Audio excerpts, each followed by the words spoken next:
Hello friends, good morning. आप सभी का हमारे शिक्षा साथी स्टडी प्लेटफॉर्म पे वेलकम है। आज हम आप सभी के लिए लेकर आए हैं साइंस का दूसरा क्लास 9th साइंस का दूसरा क्लास है ये। और यहाँ हम इसमें जानेंगे क्या हमारे आसपास के पदार्थ शुद्ध हैं। हम अपने आसपास के पदार्थों के बारे में आज चर्चा करेंगे कि क्या आज हमारे आसपास जो भी पदार्थ हैं क्या वह शुद्ध हैं। तो हम देखते हैं, सबसे पहला जो है वह मिश्रण है। मिश्रण मिश्रण मिश्रण जिस पदार्थ को कहा जाता है एक या एक से अधिक शुद्ध तत्वों या यौगिक से मिलकर बना होता है, उसे हम क्या कहते हैं? मिश्रण कहते हैं। मिश्रण जैसे कि वह शुद्ध तत्व हो या यौगिक से मिलकर बना हो, एक या एक से अधिक होगा। जैसे कि अगर हम नींबू और पानी को लें, एक गिलास में अगर हम पानी ले लें और उसमें चीनी मिला लें, यहाँ से अगर हम उसमें चीनी मिला लें तो जो नींबू और चीनी और पानी का जो मिश्रण होगा वह भी क्या कहलाएगा? मिश्रण कहलाएगा। फिर आते हैं मिश्रण के प्रकार। मिश्रण दो प्रकार के होते हैं। पहला होता है समांगी मिश्रण, दूसरा होता है विषमांगी मिश्रण। तो समांगी मिश्रण किसे कहते हैं? जैसे कि अभी हमने आपको बताया कि चीनी और पानी का मिश्रण, तो जो चीनी और पानी का मिश्रण है यह समांगी मिश्रण होता है। समांगी मिश्रण एक ऐसा मिश्रण होता है कि जिसको हम जब दो चीज़ों को आपस में मिला देते हैं तो उनको हम फिर पृथक नहीं कर सकते हैं, फिर उन्हें हम अलग नहीं कर सकते हैं। इस मिश्रण को ही हम समांगी मिश्रण कहते हैं। जैसे कि वे मिश्रण जिनमें पदार्थ परस्पर पूर्ण रूप से मिश्रित होते हैं, एक दूसरे से अभिन्न होते हैं, समांगी मिश्रण कहलाते हैं। संपूर्ण द्रव्यमान में एक समान संगठन होते हैं। मतलब इसमें उदाहरण भी दिया गया है, जल में शर्करा या चीनी का विलयन समांगी मिश्रण है। अब हमने बताया, जब हम एक पात्र में अगर जल ले लें, उसमें ये पात्र है उसमें जल ले लें, जल भर दें, फिर उसमें चीनी मिला दें, तो क्या हम चीनी और पानी के मिश्रण को देख सकते हैं अलग अलग? वह विलयन दिखेगा नहीं, दोनों एक में मिक्स हो जाएंगे। लेकिन अगर हम बालू ले लें, एक में बालू ले लें और थोड़े से उसमें चावल मिला लें, तो बालू और चावल के मिश्रण को हम अलग अलग देख सकते हैं। यह क्या होगा? यह समांगी मिश्रण नहीं होगा। लेकिन ये जो होगा चीनी और पानी वाला जो होगा, ये हम इस मिश्रण को देख सकेंगे। अगला आता है विषमांगी मिश्रण। विषमांगी मिश्रण वे मिश्रण जिसमें पदार्थ पृथक रहते हैं। एक पदार्थ छोटे कणों के रूप में दूसरे पदार्थ में हर जगह फैले रहते हैं, विषमांगी मिश्रण कहलाते हैं। उदाहरण, शक्कर और बालू का मिश्रण। शक्कर और बालू का मिश्रण एक विषमांगी मिश्रण है, क्योंकि इस मिश्रण के विभिन्न भागों में शक्कर बालू का भिन्न भिन्न संघटन होता है। हमने बताया था कि बालू और चावल का मिश्रण, लेकिन यहाँ बालू और शक्कर का मिश्रण दिया गया है। तो जब हम बालू में शक्कर को मिश्रित करेंगे तो हम दोनों को अलग अलग देख सकते हैं। लेकिन अगर हम दूध में पानी मिलाएं तो पानी और दूध के मिश्रण को भी हम नहीं देख सकते हैं, क्योंकि वह एक में विलय हो जाएगा। और लेकिन अगर हम बालू ले लें या फिर चावल ले लें या फिर बालू और चीनी ले लें या फिर बालू में और कोई चीज़ ले लें, मतलब जो घुलनशील ना हो एक दूसरे में, वह हमारा क्या कहलाता है? विषमांगी मिश्रण कहलाता है। अब आगे हम देखते हैं विलयन। विलयन किसे कहते हैं? विलयन दो या दो से अधिक पदार्थों का समांगी मिश्रण है। उदाहरण, नींबू, जल, सोडा आदि विलयन के उदाहरण हैं। या दो या दो से अधिक पदार्थों का क्या है? समांगी मिश्रण है, विलयन कहलाता है। जैसे कि अगर हम विलयन का उदाहरण देखें तो चीनी और पानी का, यह उदाहरण हो गया विलयन का। विलयन के घटक देखते हैं तो विलयन के दो घटक होते हैं। पहला है विलयन का वह घटक जो दूसरे घटक को विलयन में मिलाता है, विलायक कहते हैं। मतलब कि विलयन का वह घटक जो दूसरे घटक को विलयन में मिलाता है वह विलायक कहलाता है। विलयन का और दूसरा है विलयन का वह घटक जो विलायक में घुला होता है, उसे विलेय कहते हैं। अब जैसे कि अगर हम एक पात्र में पानी ले लें तो वह पानी क्या होगा, विलायक होगा। अभी ये विलायक है, लेकिन जब इसमें चीनी डाल देंगे, जब इसमें चीनी पड़ जाएगा तो चीनी क्या होगा, विलेय होगा। जिस चीज़ में जो चीज़ घोला जाता है वो विलेय होता है, और जो चीज़ अपने आप में दूसरे चीज़ को घोलता है वह विलायक होता है। तो हम विलयन, विलायक और विलेय तीनों चीज़ समझ चुके। अब आते हैं विलयन के गुण देखते हैं। विलयन के गुण में विलयन एक क्या है, समांगी मिश्रण है, जिसे हम एक में जब हम दो पदार्थों को एक में मिला देंगे तो उसे हम अलग अलग देख नहीं पाएंगे। वह हमारा क्या है, विलयन है। विलयन क्या है, समांगी मिश्रण है। विलयन के कण व्यास में 1 नैनोमीटर से भी छोटे होते हैं, इसलिए वे आँख से नहीं देखे जा सकते हैं। जब हम कोई दो पदार्थ आपस में मिलाते हैं, वह समांगी मिश्रण में हो जाते हैं, तो उनके जो कण होते हैं वह 1 नैनोमीटर से भी ज़्यादा छोटे होते हैं, कि जिस कारण से उन्हें हम देख नहीं पाते हैं। और ये क्या होते हैं, विलयन के कण होते हैं।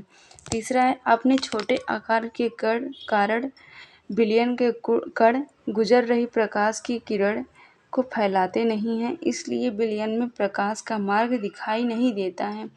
विलयन के कण इतने छोटे होते हैं कि वे अपने से गुजर रही प्रकाश की किरण को फैलाते नहीं हैं। वह जब इतना छोटा कण होता है तो उसमें से प्रकाश का किरण फैल ही नहीं पाता है, इसलिए विलयन में प्रकाश का मार्ग दिखाई नहीं देता है। फिर चौथा है, छानने की विधि द्वारा विलेय के कणों को विलयन में से पृथक नहीं किया जा सकता है।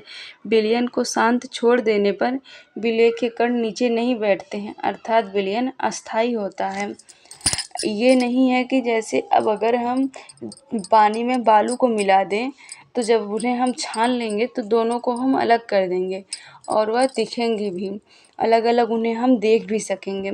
लेकिन विलयन के कण जो होते हैं उन्हें हम अलग अलग देख नहीं सकते हैं, और उन्हें हम छान के अलग नहीं कर सकते हैं कि जब हम पानी में चीनी को घोल देंगे या फिर जब पानी में नमक को घोल देंगे तो उन्हें हम छान के अलग नहीं कर सकते हैं, और ना ही हम उन्हें अलग अलग देख सकते हैं।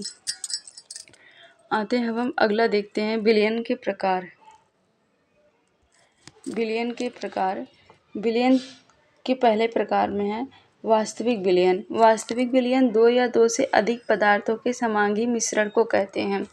जब दो पदार्थ या दो से अधिक पदार्थ मिलकर जो विलयन तैयार करते हैं, जो मिश्रण बनता है, उसे ही समांगी मिश्रण कहते हैं, वास्तविक विलयन कहते हैं। दूसरा है निलंबन। निलंबन एक विषमांगी मिश्रण है। निलंबन क्या है, एक विषमांगी मिश्रण है, जिसमें विलेय पदार्थ कण घुलते नहीं हैं। इसमें जो विलेय के पदार्थ के कण होते हैं वह घुलते नहीं हैं, बल्कि माध्यम की समष्टि में निलंबित रहते हैं। ये निलंबित कण आँखों से देखे जा सकते हैं। जैसे कि अब अगर हम पानी में कच्चा चावल ले लें, पानी में कच्चा चावल को डालेंगे तो वह घुलेगा नहीं, बाकी हम उसको आँख से देख सकते हैं, उसको छन्नी से छान के अलग भी कर सकते हैं। यह हमारा क्या हुआ, निलंबन हुआ। और तीसरा है कोलाइडल विलयन। कोलाइडल विलयन में निलंबन की अपेक्षा कणों का आकार छोटा होने के कारण यह मिश्रण समांगी प्रतीत होता है, लेकिन वास्तविकता में यह विषमांगी मिश्रण होता है। इसके कारण विलयन में समान रूप से फैले रहते हैं। जैसे कि विषमांगी मिश्रण में जो निलंबन है, इसमें हम चीज़ों को, ये मोटे होते हैं, इनको हम आँखों से देख भी सकते हैं और अलग भी कर सकते हैं। लेकिन रही बात कोलाइडल विलयन की, तो इसमें हम आँखों से देख नहीं सकते हैं। इनके आकार छोटे होने के कारण इनको हम आँखों से देख नहीं सकते हैं, लेकिन वास्तविकता में यह विषमांगी मिश्रण होता है। इसके कण विलयन में समान रूप से फैले रहते हैं। अब आता है विलयन के कोलाइडल विलयन तथा निलंबन विलयन में अंतर।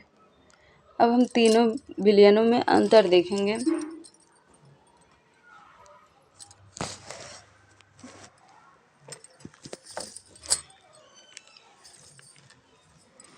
विलयन में क्या होता है, विलयन यह एक समांगी मिश्रण है और कोलाइडल विलयन यह एक विषमांगी मिश्रण है।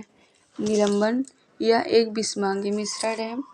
विलयन के कण व्यास में 1 नैनोमीटर से भी छोटे होते हैं, इसलिए वे आँख से नहीं देखे जा सकते हैं। कोलाइड के कणों का आकार इतना छोटा होता है कि ये पृथक रूप में आँखों से नहीं देखे जा सकते हैं। कोलाइड के कणों का आकार इतना छोटा होता है कि ये पृथक रूप में आँखों से नहीं देखे जा सकते हैं और निलंबन के कण आँखों से देखे जा सकते हैं। विलयन छानन विधि द्वारा इसके कण पृथक नहीं कर सकते हैं और कोलाइड विलयन को पृथक नहीं कर सकते हैं। निलंबन छानन विधि द्वारा पृथक कर सकते हैं।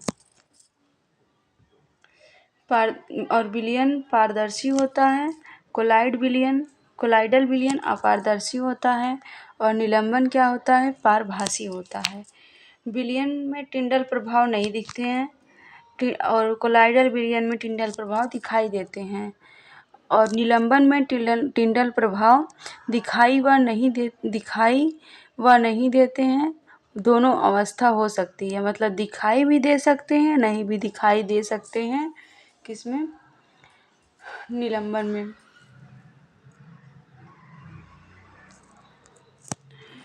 विलयन स्थिर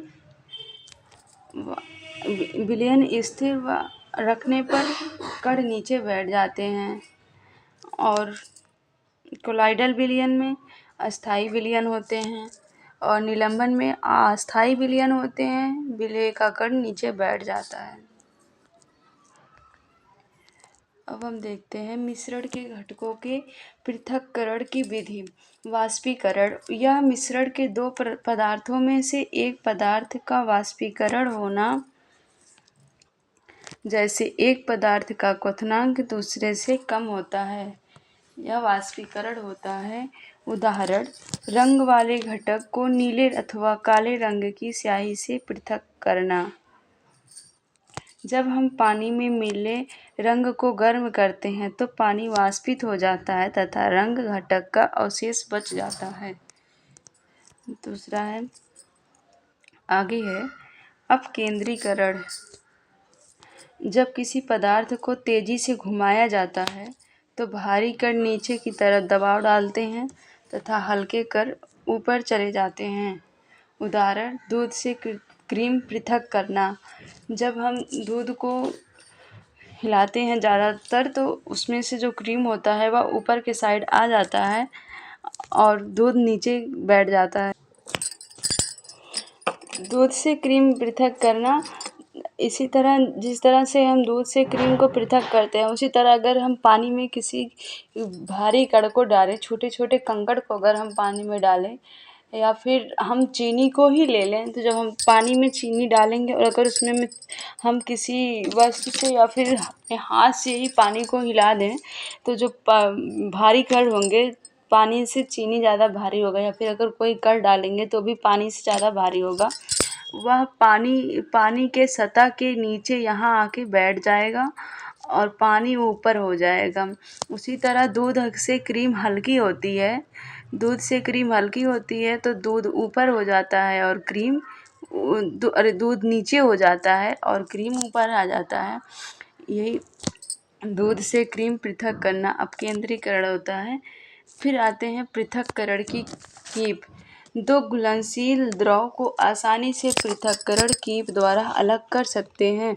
पृथक्कारी कीप का स्टॉप कॉर्क खोलने से पानी दूसरे बीकर में इकट्ठा कर सकते हैं तथा दूसरे बीकर में बचा तेल इकट्ठा कर सकते हैं। जब दो अघुलनशील, मतलब ऐसे जो पदार्थ जो एक में आपस में घुले ना, तो उन द्रव को आसानी से पृथक कीप द्वारा अलग कर सकते हैं। ये पृथक्कारी कीप का जो स्टॉप कॉर्क होता है, या खोलने से पानी दूसरे बीकर में इकट्ठा कर सकते हैं तथा जो दूसरे बीकर में बचा तेल है वह इकट्ठा कर सकते हैं। जैसे कि अगर दो अघुलनशील पदार्थ, मतलब कि जैसे कि हम अगर पानी लेते हैं, एक बीकर में पानी लें, उसमें तेल डालें तो पानी नीचे हो जाएगा, तेल ऊपर हो जाएगा, दोनों एक में घुलते नहीं हैं और पानी ऊपरी सतह पर गिर जाता है। लेकिन अगर इसे हम पृथककारी कीप द्वारा अलग करें तो जो तेल है वह इसी जार में पड़ा रह जाएगा और कीप के सहायता से पृथक्करण होके वह पानी दूसरे जार में चला जाएगा। अगला आता है ऊर्ध्वपातन विधि। दो पदार्थों के बीच एक पदार्थ ऊर्ध्वपतित हो जाता है, सीधे ठोस से गैस में परिवर्तित हो जाना, जबकि दूसरा ऐसे ही रहता है, ऊर्ध्वपातन कहलाता है। उदाहरण NH4Cl, अमोनियम क्लोराइड तथा खाने का नमक के मिश्रण को आसानी से अलग किया जा सकता है। मिश्रण को गर्म करने पर अमोनियम क्लोराइड सीधे ठोस से गैस में बन जाता है, जबकि नमक शेष रह जाता है। जब हम अमोनियम क्लोराइड में खाने का नमक के मिश्रण को मिला देंगे तो और दोनों को गर्म करेंगे तो जब मिश्रण को गर्म करेंगे तो अमोनियम जो क्लोराइड होगा वह सीधे ठोस से गैस बन जाएगा, जबकि नमक हमारा शेष रह जाएगा।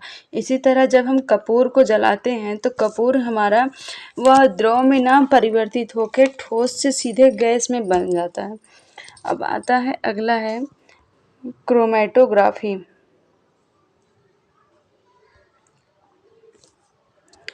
किसी मिश्रण में रंगीन यौगिक रंजित कणों को पृथक कर सकते हैं। किसी सोखने वाले फिल्टर पेपर की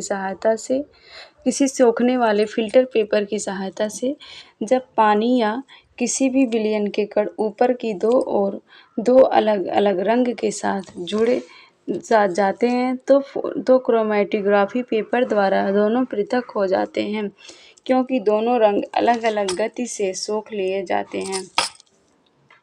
उदाहरण काली स्याही में उपस्थित रंजकों को पृथक करना। अगला है आव्सन विधि। दो संघटकों के बीच एक क्वथनांक दूसरे से कम होता है। यह विधि दो या दो से अधिक घुलनशील द्रवों को अलग करने के लिए किया जाता है। उदाहरण, जब पानी और एसीटोन के मिश्रण को गर्म किया जाता है, क्योंकि एसीटोन का क्वथनांक कम होता है, यह गर्म होकर वाष्पित रूप से ट्यूब में चला जाता है। जो एसीटोन है, जब पानी और एसीटोन को हम आपस में मिलाकर गर्म करेंगे तो जो एसीटोन है इसका क्वथनांक कम होने के कारण यह ट्यूब में चला जाएगा गर्म होकर, या फिर यह द्रव बन जाएगा। इस प्रकार एसीटोन बीकर में एकत्र हो जाता है, जबकि पानी फ्लास्क में ही रह जाता है। अगला आता है प्रभाजी आसवन विधि।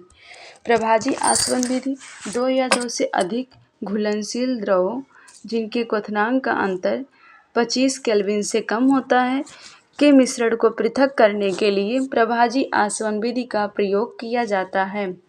उदाहरण के लिए वायु से विभिन्न गैसों का पृथक्करण तथा पेट्रोलियम उत्पादों से उनके विभिन्न घटकों का पृथक्करण।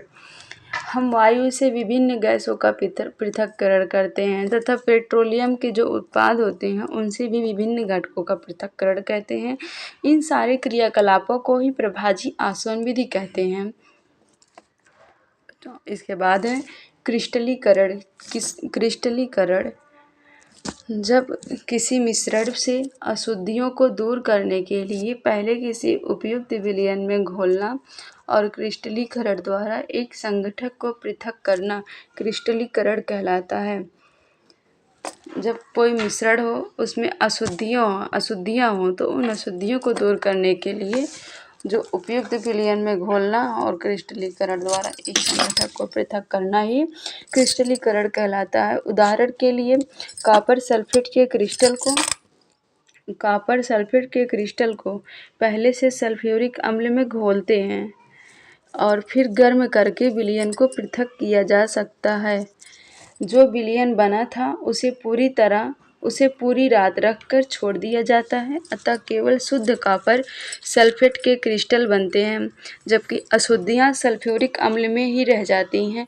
इस विलयन को फ़िल्टर पेपर की सहायता से छान लिया जाता है और शुद्ध क्रिस्टल प्राप्त कर लिया जाता है। इस क्रियाकलाप को क्रिस्टलीकरण कहते हैं।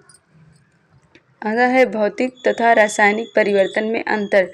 तो हम देखते हैं भौतिक परिवर्तन यह उत्क्रमणीय होता है और रासायनिक परिवर्तन अनुत्क्रमणीय होता है।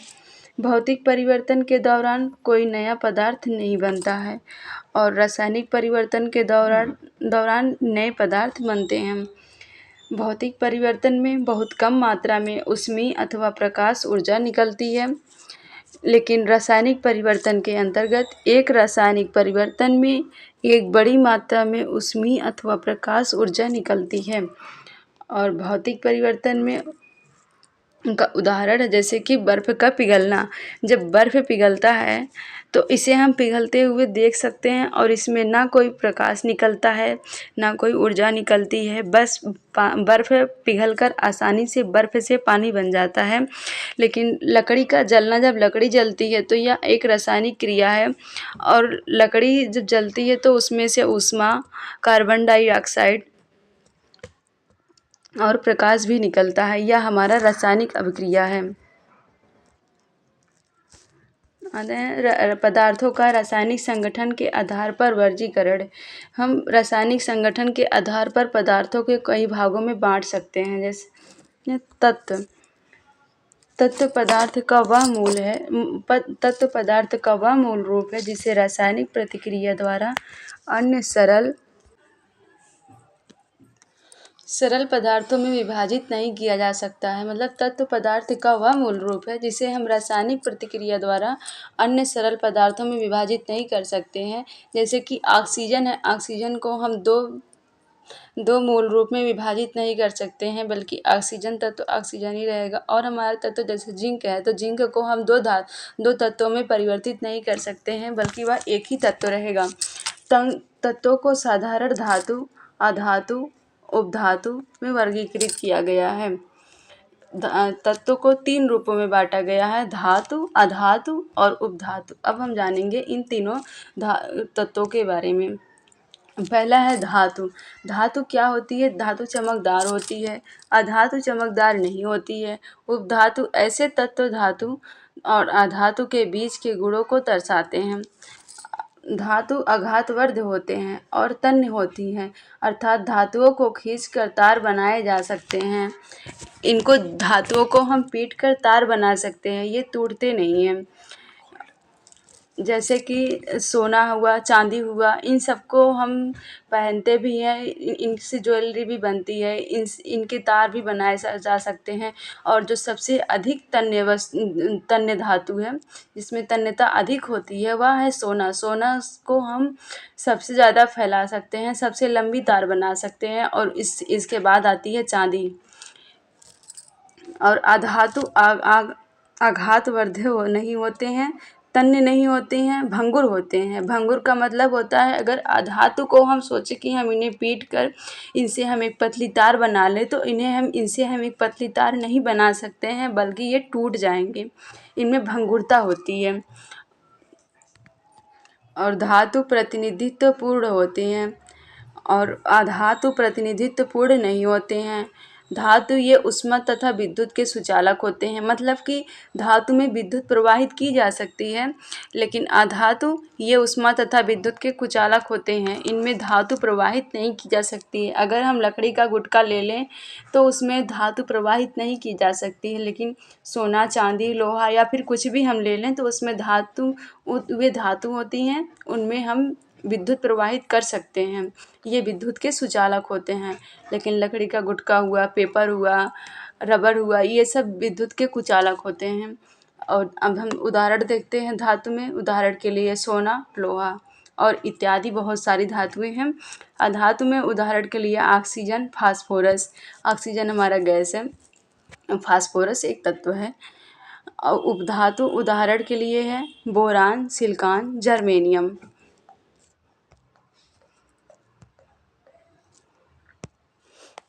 अब हम यौगिक के बारे में जानेंगे। यौगिक वह पदार्थ होता है जो कि दो या दो से अधिक तत्वों के नियमित अनुपात में रासायनिक तौर पर संयोजन से बना होता है। अब पहले तो तत्व थे, तो हमने तत्वों के बारे में जाना। अब एक या दो से अधिक तत्वों को जब आपस में मिला देंगे तो उनसे क्या बनेगा? यौगिक बनेगा। अब हम यौगिक के बारे में जानेंगे। अब मिश्रण तथा यौगिक के अंतर के बारे में जान लेते हैं हम।